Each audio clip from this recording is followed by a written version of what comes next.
Hey everyone, welcome back to How to Feel Like a Midlife Goddess. This is season 2. I hope you've all had an amazing summer and recharged your batteries, had wonderful holidays, just done whatever has been good for you. Now, thinking in September, I'm really all about what can we do now. It's a sort of, a fresh start for us again, change in routine. So we're starting with Polly Warren. Now, Polly Warren is welcome back to this podcast. She was one of my first guests in season 1, and she is a certified breathwork coach. And what she doesn't know about breath isn't worth knowing.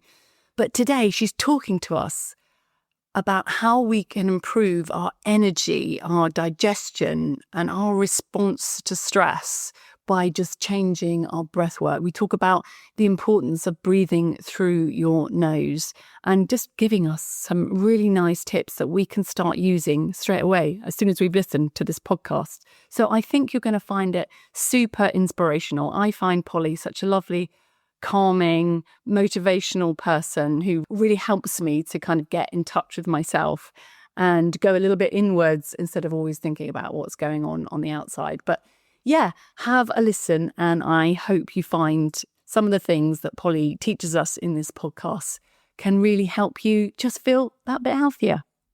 Let's go to today's conversation. Hey, Polly, welcome back to the podcast. Oh, Amanda, it's a real pleasure. Thank you for having me for the second time. No, amazing. And I really want to welcome you back. And you had lots of good things to say. You were one of my first podcast guests, I think, or one of the first few.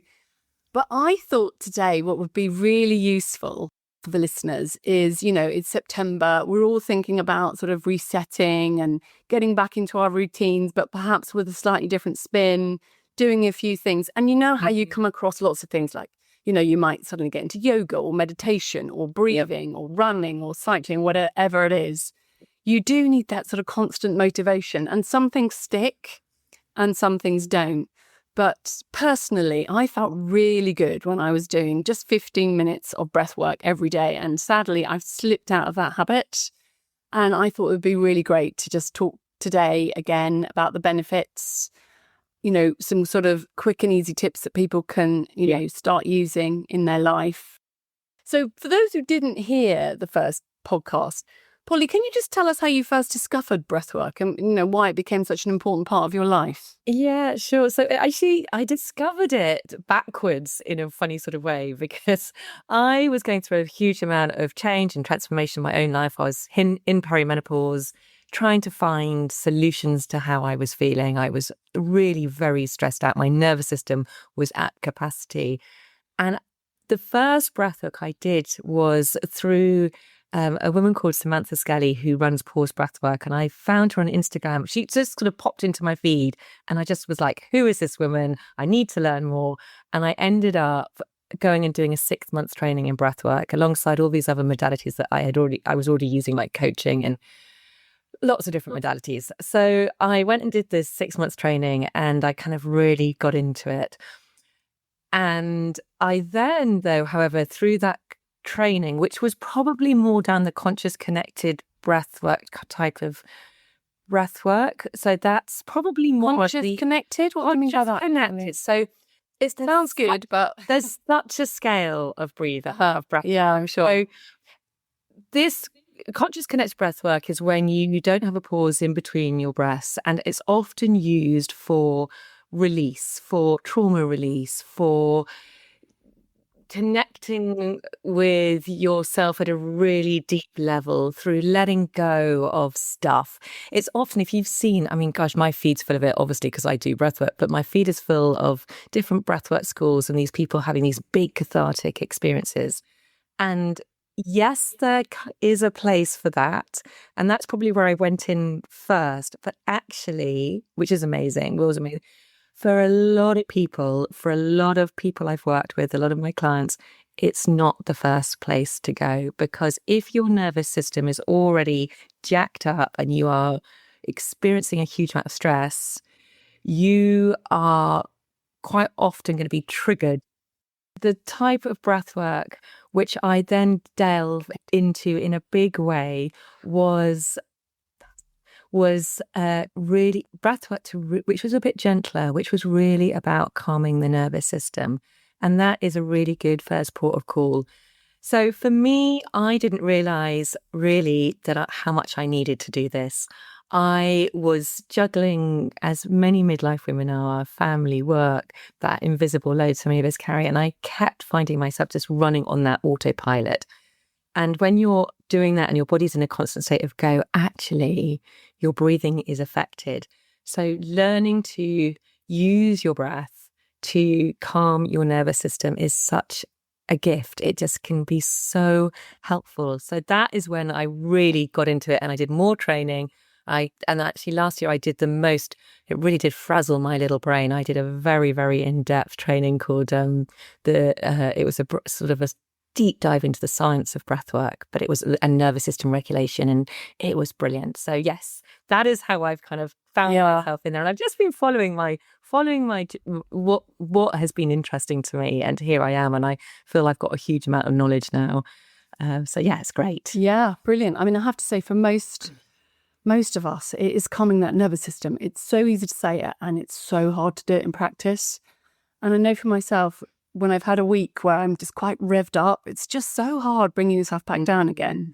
But when I was doing a bit of breath work, even just like four in, hold for 7, out for 8, you do that 3 or 4 times and you think, oh yeah, I am beginning to sort of, instead of being up here, sort of floating around in the ceiling, you sort of come back down into your body, so to speak. Yes. But it's sometimes you don't even know you need to do it because you're so focused on work or family or just life, just revs up, doesn't it? And life does go really fast these days. So tools like that are just brilliant. And do you think that's the only reason why it's helpful for us, in midlife, to sort of calm the nervous system? Or is there any other sort of benefits to how we breathe? And we can talk a bit more about what that breath work is. Yes. I mean, there are so many benefits to breath work. So yes, obviously it's for calming your nervous system, which, as we know, is going to bring down your cortisol levels, which is so beneficial because then if your cortisol levels are lower, it's going to allow your other hormones to be more balanced as well. So often if we're too stressed, it's just putting all the other hormones out of whack as well.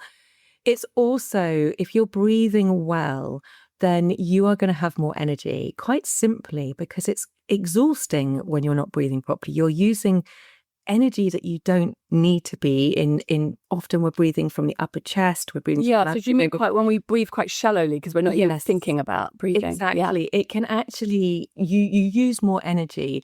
And when we breathe in a way like that, what we're doing is we're not actually using our respiratory system to its full, which means that we're not getting the oxygen from the air down into the bottom of the lungs where it's used most effectively, and then into the bloodstream, and then actually into the cells, into our organs. That process isn't being used efficiently. So we're just not getting the oxygen from the air into our brain, hence things like brain fog, into our cells, which gives us our energy, into those mitochondria cells. We need that. Yeah. So it really does affect every part of us. It's one of the most important but yet overlooked aspects of wellness, I believe. Yeah, I completely agree. And I think from the women that I work with, they will say that they really feel the fatigue. It's, and nearly everybody comes through my door will say, oh, is there anything you could do to help with my energy? They might come for something else, but, be a tick box of symptoms that they're experiencing, and energy is always right up there. And without energy, it's not just physical energy, but it's like mental energy. You just don't have the motivation to get things done. And you think, gosh, I used to whiz around getting all this stuff done. And now you need to pull on all the resources that you have, don't you? Like breath work in midlife. Yeah. Exactly. And I think breathwork is such a broad umbrella term that people often get confused by that. And what I'm talking about here, the breathwork, is very much functional, everyday, good breathing habits. And breathing is a behavior. There's 2 parts in your brain which controls the breathing. So there's one part which is literally like a ventilator. So even if you are, it is like literally keeping you alive. But there is another part which is in charge of how deep you breathe, how fast you breathe. So when you, for example, go for a run, that is the part which is going to change your breath rate and how deep you breathe so that you can actually get more carbon dioxide out, because there's a buildup of carbon dioxide. So we can actually train that part, retrain that part if it's become out of sync of where it should be. We can retrain it because it's behavior, and it's like any behavior, it takes time and practice, but you can do it, which is one of the beauties of this. Yeah. So would you say the most common mistakes that you see with people breathing is like the shallow breathing or mouth breathing? I know I do that sometimes, and it's all about nasal breathing, isn't it? That's supposed to be that's what I understand. It's better to nasal breathe than to mouth breathe. Yes, so shallow breathing, mouth breathing, breath holding. Quite a lot of people hold their breath because often if you were in a fight or flight situation, what do we do? If you were out millions of years ago, thousands of years ago, and you were hunting or you were being hunted, you try and be as still as possible. So we tend to hold our breath, and that pattern can then get stuck. So we might hold our breath. I know a lot of people say that if they're writing emails, or sometimes they find themselves holding their breath, and then that can disrupt your pattern. And the thing about breathing is, it's the stress. Generally, stress is what causes the change, or stress or trauma that's what changes how we breathe. And there's a two-way relationship with that. So just as stress makes us breathe faster, breathing too quickly or too shallowly, that then signals to the brain that we're in danger, even if we're not. And then that activates your stress response, and that then increases your heart rate, your stress hormones, and then it makes everything, more inefficient. So it's a really vicious cycle. So over time, though, you can train that, because that's when we overbreathe, is when we're constantly in that stress cycle. We overbreathe, we let go of too much. And that basically means we are breathing too shallowly, and we're just not getting enough oxygen delivery to ourselves. Yeah. So, I can see that. I completely resonate with that when I've had to write a document, or like you said, I've been sending emails and my head's really in it. And then I think, God, I feel a bit dizzy, or a bit nauseous. I think it's just because I haven't been breathing. Yeah, it's mad, isn't it? But so easily done, especially as we spend so much time in front of screens. So just before we go on to some of the sort of practical tools that we can use in our everyday life, why is nasal breathing so important? Okay. Well, we are designed as human beings to be breathing in and out of our noses the majority of the time.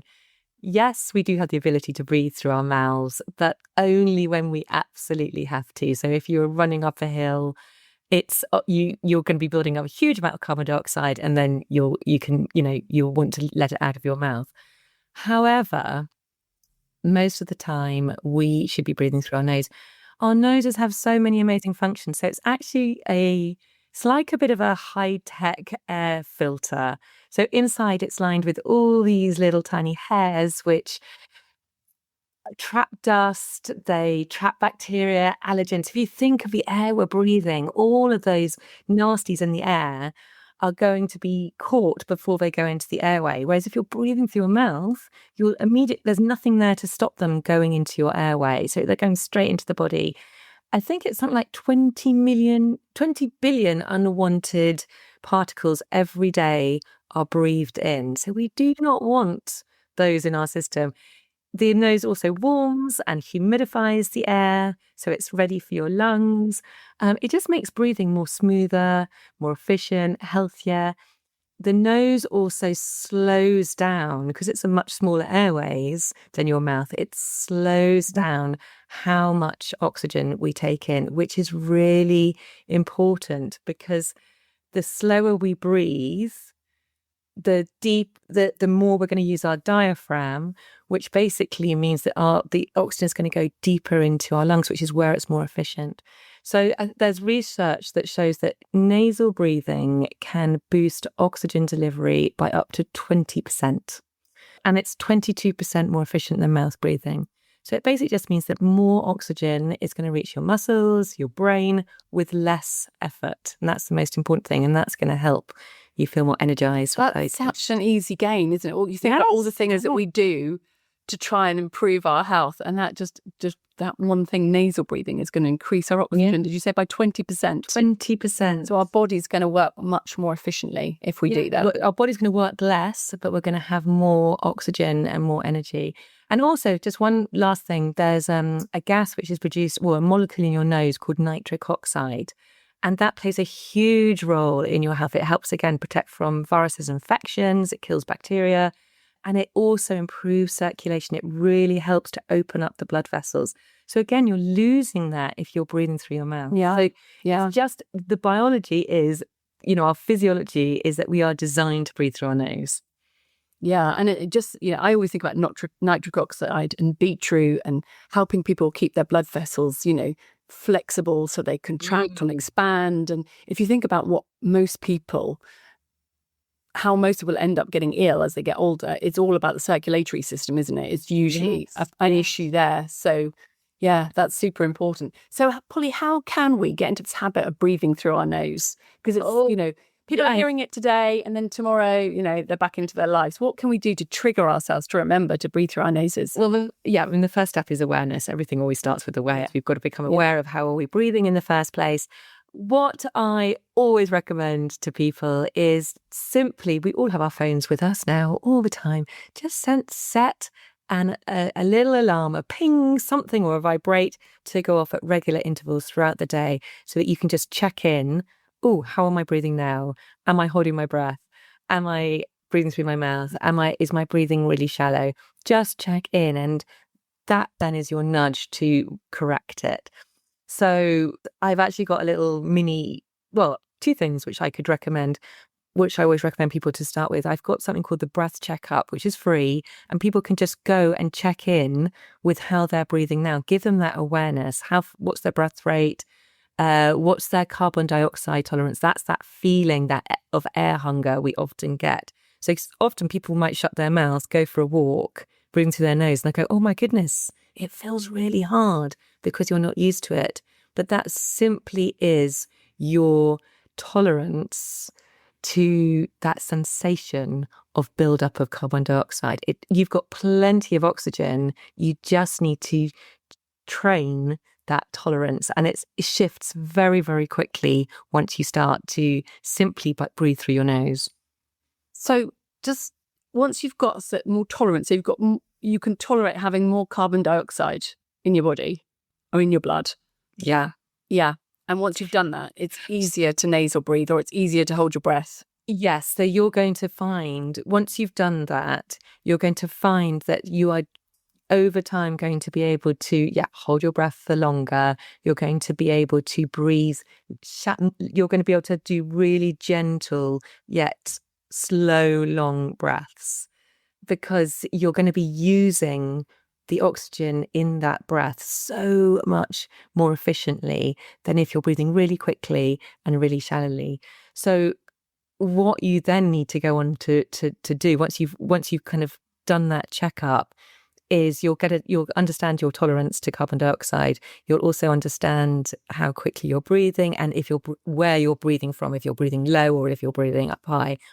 It's just simply a matter of breathing in a way which is more supportive. And what I always say to people is very simply, if you put your hands around the lower two ribs, what we're looking for is when you breathe in, through your nose, you should feel a really nice 360-degree lateral expansion of your belly and your ribs. Because it just feel like my hands are going apart when I do that. Exactly. That's what we should feel. Yeah. You should feel them going apart. And when you exhale, they should come back together again. I think a big mistake a lot of people think about is everyone talks about belly breathing, diaphragmatic breathing, which means the same thing. It's like learning to breathe low. But belly breathing is quite misleading sometimes, because you can actually push your belly out with your stomach muscles. So it's often people are doing that and not breathing using the diaphragm effectively. Yeah. And then diaphragmatic breathing, we're always using our diaphragm to breathe. You can't breathe without using your diaphragm. It's just how effectively you're using it. So I prefer the term expansive breathing. So you're expanding your belly, you're expanding your ribs. And that tells you that you are engaging your diaphragm effectively. So if you put your hands on the bottom two ribs, you should feel your hands parting, like you should feel your hands parting, and from that, and also it's kind of like a 360 kind of feeling that you should feel the breath not only in your belly but also sort of around the back as well. Yeah, I can feel it when I'm really focused, but I probably don't do that often. Practice. Again, I've got another very, very low step-by-step guide to showing you how to do this. This is just like the basics of breathing, and then it's about the practice. So I would recommend 5-10 minutes a day, just practicing that, slowing the breath down. And you, over time, as you progress, you can then slow the breath down. So a good place to start is to breathe in for 3, breathe out for 6. Then you can breathe it in for 4, out for 7. It's just, it's just like gradually building it up. And you get to, in practice, you can kind of breathe in for 10, out for 10. But we don't need to be breathing like that all the time. But it's just reminding your brain and your system how to breathe most efficiently. Hey, just a quick pause to let you know that if you're navigating midlife and beyond, maybe feeling a bit flat or fed up with food, I've got 2 things that could really help. Firstly, did you know that I coach women through the Metabolic Balance Program? So if you're ready for something more personalised, this program is all about resetting your metabolism, supporting your hormones, and giving you a plan that actually fits your life. It helps you discover which foods suit you best, helps you manage portion control and satiety, and build healthy habits that last, whatever age you are. Want to know if it's right for you? Well, we can have a quick chat. You can book a free 30-minute call with me and we'll decide together. Secondly, my book, Feel Good for Menopause, is packed with real-life tips, simple shifts, hormone-friendly guidance, and plenty of delicious recipes to help you feel more like yourself again. So if you just need that bit of inspiration, do get yourself a copy. It's available on Amazon, or you can click the link in the show notes. Okay, let's get back to the podcast. So I could do that in the morning when I wake up, perhaps, for, set a timer for 10 minutes, put my hands on the bottom ribs and just feel them expanding. So my fingertips are pulling apart, feeling the breath sort of around the back. So it's, like you said, it's much more of a sort of widening, expansive breath rather than trying to do it all day. Like I'm sitting here like, that's not going to work, is it? Yeah. So it has to be quite focused. It's about training your brain. So I've got loads of recordings where I just talk through doing that for 10 minutes, just like breathing, in a certain way, and it just helps you to reprogramming your brain, right, widening those neural pathways, all of that. I will leave the links, Polly, so anybody listening, you can just click on Polly's link and go and see how to do this. I think it's just so very beneficial. So another thing I wanted to ask you about, and we all find ourselves in stressful situations. Have you got any practical tools that we can use in the moment when we feel that we are getting revved up and, that you're just in the stress, you can't switch it off, there's something stressful's come your way? Yeah, just a sort of quick breathing technique that we can click into. Well, there's the physiological sigh, which was coined by Andrew Huberman, who's Stanford professor, and he did some research on this, and this is a really good one for everybody. So what you're doing is you're breathing in through the nose, big breath in, so your belly, so using the down low into the belly, all the way up to the chest, and then you're going to take another little sniff of air at the very top, which basically what that does is it opens up all the air, the alveoli, the air sacs, and then you very gently have a long, slow, gentle exhale. And you can do that through the nose or the mouth. If you're feeling really stressed, you probably want to do it through the mouth because it's slightly easier to let that breath go. And if you do that 3-5 times, you are going to say to your nervous system, I'm okay, I'm all right. What you're doing effectively is you're taking the breath in, and when you breathe that second bit of in, as I said, you're kind of waking everything up, like get it in the system. And so it's giving that extra, that little bit of extra, right? It's just something up, the airways, and that exhale is going to be offloading all that kind of carbon dioxide, which you've probably been building up through not breathing properly, so or holding your breath or whatever. So it's like, let that go. And that's a really good way. And then, I always talk about, I have an acronym called CALM, where you just, like, the first thing is you just catch it before you spiral. So take and then you've got to create space, and you're going to do that by taking a breath, just taking a breath. Then you're going to alter, the A is that you're altering your state. So you're going to shift your physiology. So that's like just taking a breath, doing something to calm you down. Psychological sigh, was it? Yes, psychological sigh. Exactly. Breathing in. By breathing in and then taking another sip of air in. And another sip of air at the end, yeah. And do you hold that, or do you then immediately let it go? You can hold it for a moment and then just let it all go. Okay. And just that letting go can feel so good, really just letting go. And we do 2 or 3 of those just to remind ourselves. Yeah. Just to change your state, bring you back into calm. Yeah. And then you want to just label that, what is it? The L is for label it. So what emotion are you feeling? Is it frustration? Is it anger? Is it anxiety? What is it? You are not that emotion. You just label it. I am currently feeling a huge amount of anxiety. And just, what are those thoughts that are popping up? I'm so pissed off, or I'm really worried. Just feel it, label it. And then the M is the most important thing, move forward. So what you've got to choose, do I just accept the thing that's just happened and let it go? Can I do anything about it? Can I control it? If I can't, I'm just going to accept it and let it go. Or if I can I do something? Can I take some sort of action forward? So that's, because that's how we get out of these spirals, is by actually doing something rather than standing still and going, and having a freak out. We actually need to take some sort of action forward. Yeah. So can we just go to that? So so it's calm. So we're in a stressful situation. We think, okay, we need to be calm, or let's just say the word calm. Yeah. Catch it.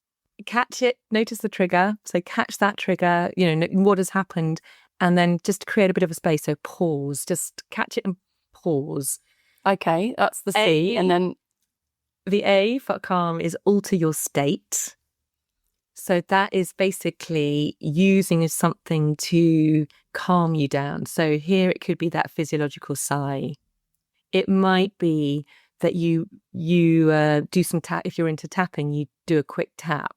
It might be that you do a longer exhale rather than, that also might work. So it's just doing something which is going to alter you. Or even just removing yourself from your office, or going wherever you are. Stepping outside, putting your face outside might be good enough.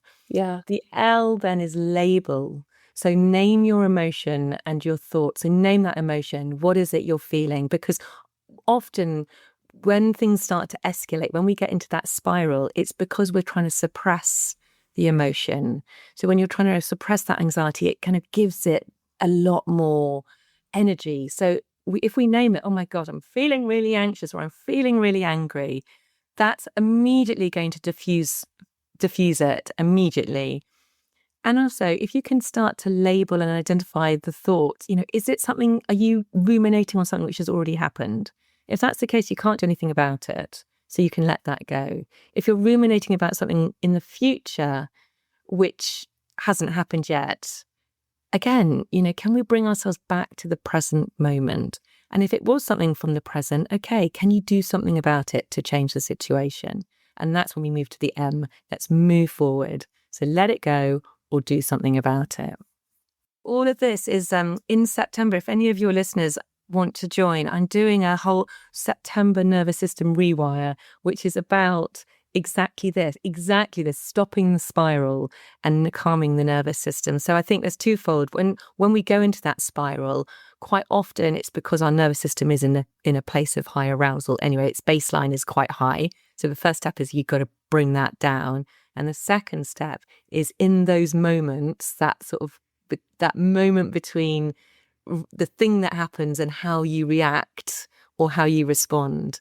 That is something you can really train. This is something which has been such a game changer for me personally. I used to be very hot-headed, particularly when it came to my kids. I could really lose my rag very quickly. And learning this stuff firstly calming my nervous system, and then learning to really have this awareness in the moment has enabled me to on the most part, not always, but mostly be able to respond calmly and not lose my head. And obviously that diffuses any situation, particularly with teenagers. And I mean, it's just so awful, isn't it? I mean, God, I've lost my shit so many times in my lifetime, and it's not pretty, and nobody feels good, especially you.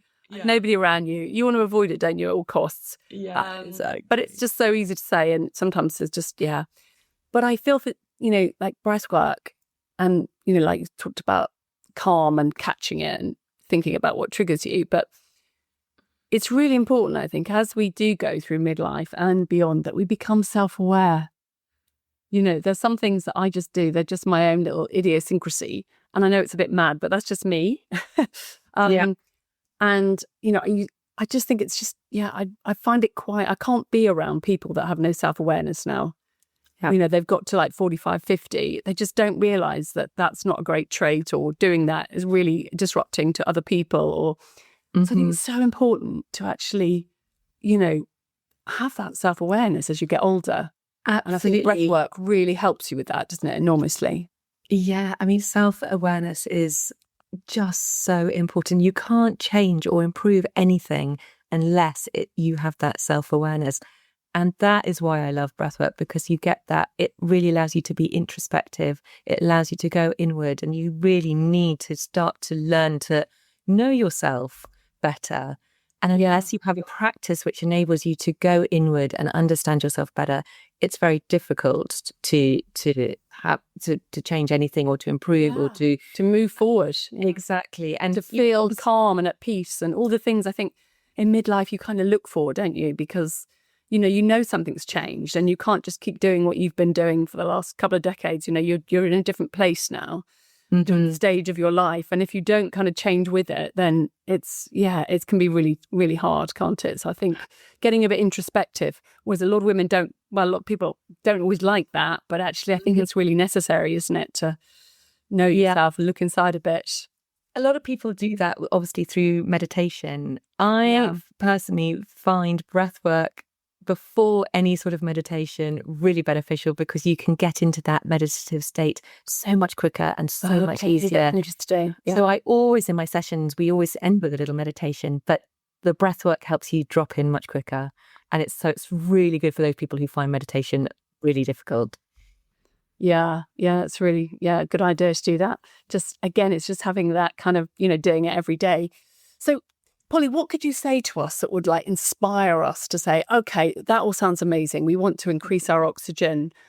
We haven't talked about digestion, but I know breathing well can really help with digestion. Can't it?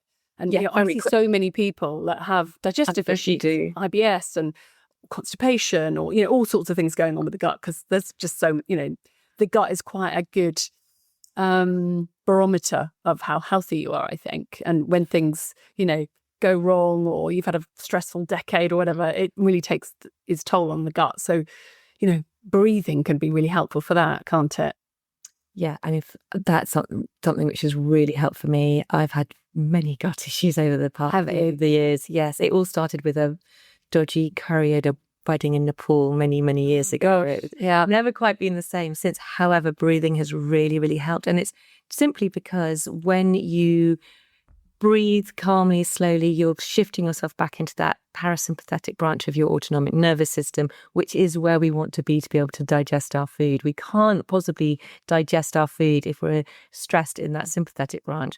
And that is when you get the bloating and all the problems. So the more you can be in a calm, relaxed state before you eat, and then whilst you're eating, and then after you're eating, it's going to be so beneficial for you. It's really helped me. And very briefly, one of my clients who has been trying to lose weight for many, many, many years, unsuccessfully, when she learned how to breathe and calm her nervous system, has ended up losing 4 stone. And she puts it down to this simple shift. I mean, she had quite a lot of weight to lose, but and it wasn't really my primary aim with her. With me, my primary aim was just to calm her nervous system down.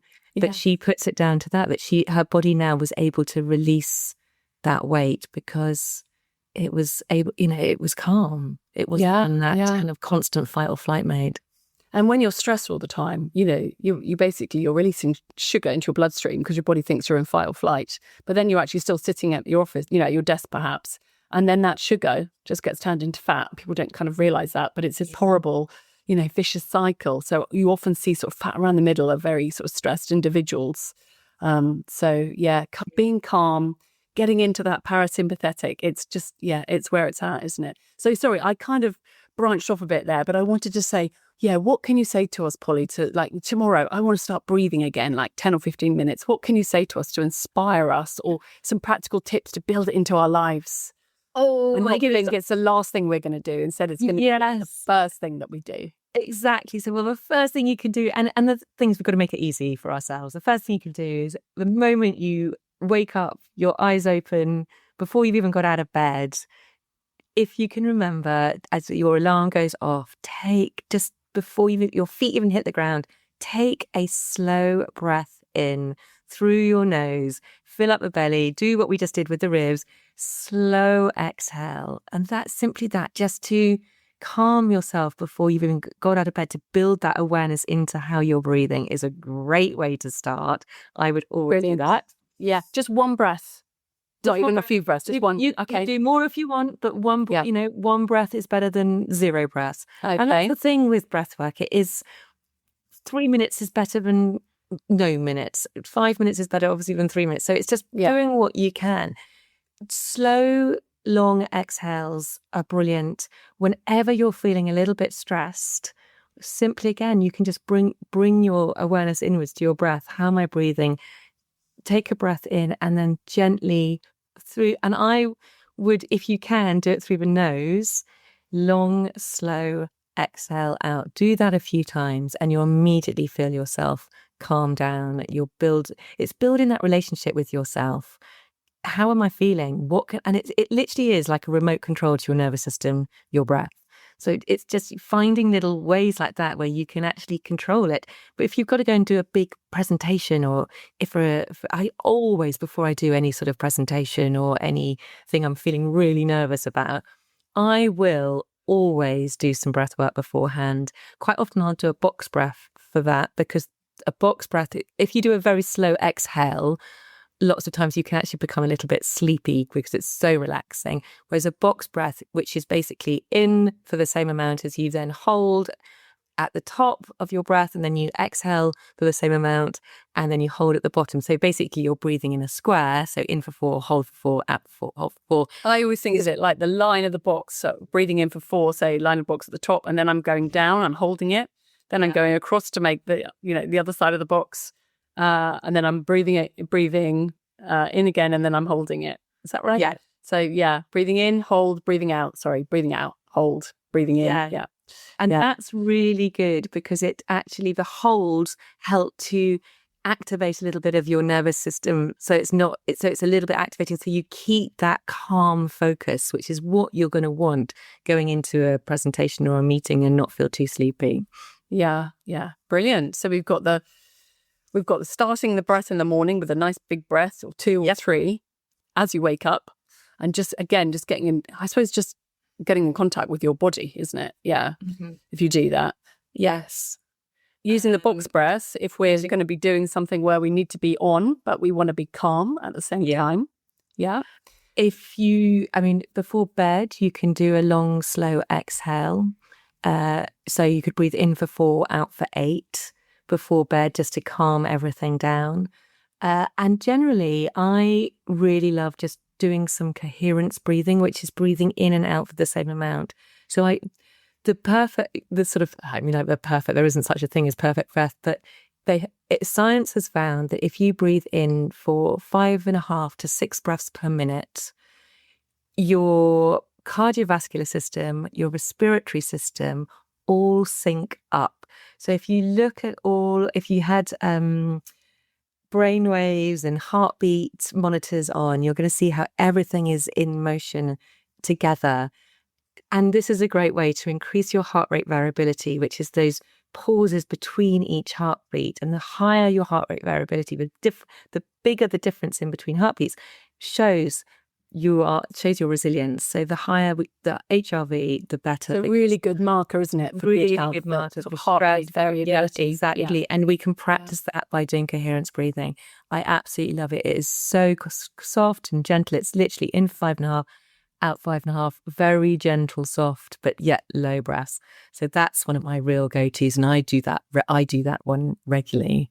Yeah. Well, it sounds like we all need to come on one of your courses, which leads me to talk about your amazing retreat that you're holding in Austria in October. Now, I'm going on this retreat because I just know how brilliant Polly is.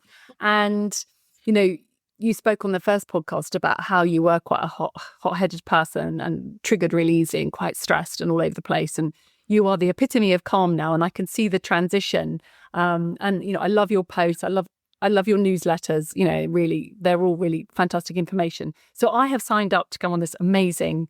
It sounds amazing. The hotel looks gorgeous. The location is stunning. But Polly, do you want to just tell the listeners a bit about what to expect? Yes. You've still got a few places so people could book on. We still have some spaces, and we are the more the merrier. We'd absolutely love people to come and join us. So it's from the 16th to the 19th of October. And we're going to Austria to the hotel. The hotel is called the Interalpen Hotel. It's in a place called Tyrol, and it's absolutely beautiful. It's up in the Alps. Beautiful, clean, fresh mountain air. There's going to be daily breathwork with me every day, which will be really lovely, gentle type of breathwork. You're going to get your own room, which I always think is really important on retreats, particularly at midlife. Sometimes you don't want to share. You want to have your own room. Absolutely. I'm looking forward to my own room. Yes. There's going to be gentle yoga every morning. There's going to be a beautiful guided walk to a traditional one of these traditional Austrian huts. There's going to be this massive spa. It's like 5,000 meters of saunas, pools, steam booms. It's really heavy. The food looks amazing. Oh my God, it looks amazing. Food, it's great, and in terms of flights, all of it's going to be done for you. You literally just have to turn up. So for all of this, it's £1,450. It includes all of it. And if you were to go and have a look at the hotel and do this separately, it is going to be way more to book 3 nights for yourself without any of these extra. Without any of the extras. I looked at that and I thought, my first thought was, wow, that hotel, I just feel healthier just looking at those photographs because it's the epitome of a healthy place. It's in the arts, like you said, the air, the food. Yeah, it's absolutely in every way. It's absolutely gorgeous. The hotel is lovely. The location is amazing. Yeah, I'm sure your breathwork is going to be quite transformative for a lot of us. Yeah. So join me, people. If anyone's listening and wants to come, book on before it's too late. It looks amazing. Yeah, absolutely. Oh, thanks, Amanda. Yes. Yeah, brilliant. Okay, great. Well, fabulous. Well, thank you for your time again, Polly. Thank you. I'm sure that's really useful. And it's, again, just a nice little reminder, something very easy we can do. It doesn't cost us any money. We just a bit of focus on our breath and we can reap all those benefits. It's so important. So I'm sure that's motivated and inspired a lot of us to start thinking tomorrow about our breathing. Absolutely. So it's an easy win. It's an easy win because it's one thing that we can all do. We can all breathe. So it's just how we're breathing. So thanks so much, Amanda, for having me. Okay. Thanks, Polly. Thank you. Bye. Thank you for your company. You can hear a new episode of Feel Like a Midlife Goddess every Friday. I know there are so many podcasts out there, so my promise to you is no nonsense, practical advice that adds real value to your life. So if you enjoyed this episode, you know the drill. Now, I'd really appreciate it if you could follow or click subscribe, or even send it to someone who might benefit from this information. It truly helps me grow the podcast and keeps me going. And if you'd like to know more about my own personal approach to food, HRT, movement stress, and self-connection, my book is available in paperback. I'd also love to hear from you, so don't hesitate to leave a comment or get in touch. And that just leaves me to say I am sending lots of love and light from my midlife goddess to yours.